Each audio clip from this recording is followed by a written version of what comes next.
identify if non-flowering plants or flowering plants. So ang inyong buhatong class, if non-flowering plants or dili mamulak, muklap mo og twice. And then if mamulak, mag-ingulingon mo sa inyo ang ulo. Nakuha? Yes! Okay, so this one.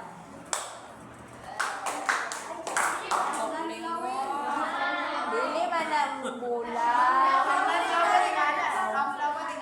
Yes, ang instruction. Sungot. If non-flowering, Teacher, yes, sungot sila sa twice. So again, this picture shows non-flowering. yes, Ay, ang good. did na. Kasi kailangan Ayan! mamulak ang aloe vera. Next. Mukla pag Dali. No, no! Oh, yung concern na buot kasabuhan nga flowering plants. Kaya obvious ka na yung flower. Next.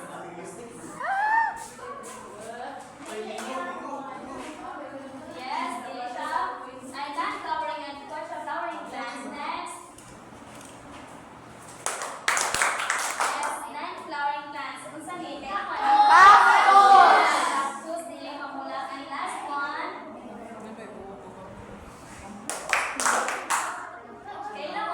Kailan mo na? Wala.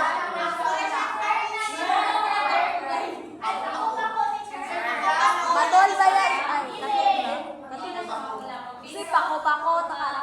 Klaro kayo naman. Sabot yung sa top discussion last meeting. So, karon, mag-proceed na sa tamo na ito ang new topic. So, I need 5 representative para sa atuang kuan. Maning kami din sa front, Mariel, Jovan, Jasmine, Nablen, Si Mansa. Juban sa ikaw.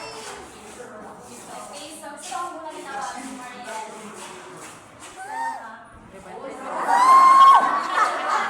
Guys, Mariel! Ganahan yan si Marian at the teacher. Ang sabi, Look.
Okay, so the first part of the plant is ang roots.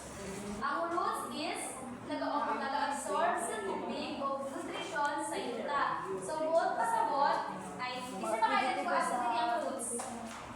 Matete. So, yan na lang may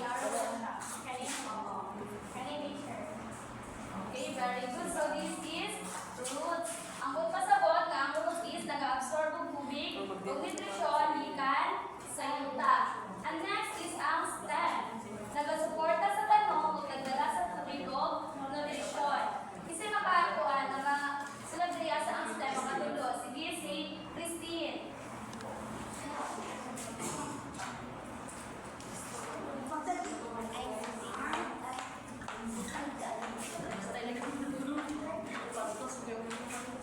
Kapit ng kwarta. Very good. So, only ang stem. Selection Ano sa... ba? Yes! Again, ready? Gani ka, ma'am. Stem. Very good. Ang stem is nag-support sa Lasa tanong, lang. nagdala sa tubig o nutrition. Next is ang leaf. Nagahimo pagkaon, pinaagi sa photosynthesis. Dili, gobot election dito, ma'am. So, kasi makakuan din mo asa ang leaf. Sige, sa Shella. Isa lang. Very good. Okay, so only ang dahon. Next is ang flowers. Gigamit sa pagpamunga o pangkangiso. So, kasi maka-identify ang flower. Emily daw. Musinggit man.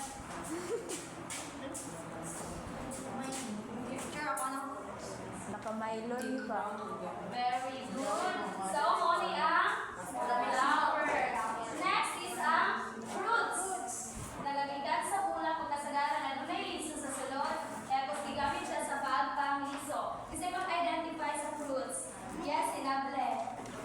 Hindi na siya kabalo, teacher. Dito ka ba sa sinabi na dili na ako? Naka-respect each other na ba? Okay, very good. So, palakpakan na ito. Palungon na. Palungon na po. This is the parts of the plants again.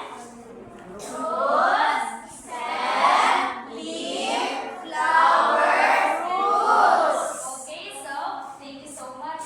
So karon is magkuan ko gusto mo mag-story? Yes, teacher. Story, paminaw mo ba? Yes, teacher. Okay. So, ang title sa itong story is Lito the Seed. So, excited na ba mo? Yes. Okay, so, Lito the Seed. One morning, a tiny seed named Lito was buried in soil. He was covered with soft earth and watered by the rain.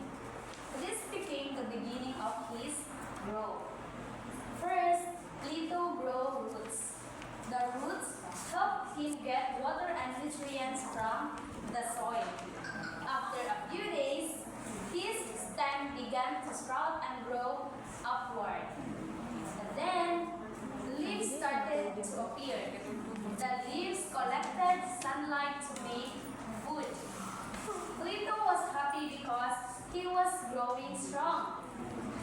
As they passed, beautiful flowers bloomed Lito's plants. After a week, fruits also began to grow. Lito was no longer a tiny seed. He had become a healthy and beautiful plant. So, nakagets ba mo sa story? Nakuha niyo yung story? Yes, teacher! Okay, mga daw po. Kinsay character sa story? Yes, Marielle? Very good, si Lito. Si Lito, the seed. Okay, so, how about what parts of, kung sa mga part sa plants ang nag-help ni Lito nga mag-get of nutrients and water sa yuta or sa soil? Yes, Rosalie? Roots, very good. And then, what parts that leaves what parts that collected sunlight to make food? Yes, Juan? Leaves, very good. And of course, it is